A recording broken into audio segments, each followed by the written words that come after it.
So schema is a bit like in SEO, we talk about meta signals, which are things Yeah. in the HTML, so in the code of the page that isn't necessarily what the user is experiencing. You know, the Yeah. UX and the beautiful layout of your website and all of the wonderful imagery. Obviously, the algorithms don't see that; they just see your code. Schema is a way of organizing content on a page. It's often invisible to the user, but things like author schema. So, you know, Alex Ellis is the author.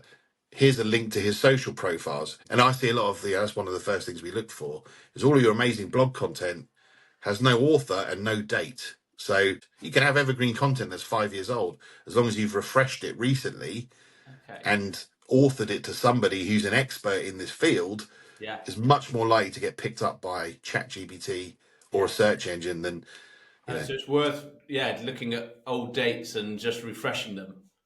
change one line, Yeah. you know, or update a link to a newer blog post, and then update the refresh date. So it's last modified is the technical schema term. We've just done an experiment recently with a client who had all of the schema in place, but not on page, and it wasn't seem to be having an impact. So because we know the algorithms are rewarding user experience as well. If you're not showing who authored it and when it was published, that's not useful to a user. So you need to do Yeah. both.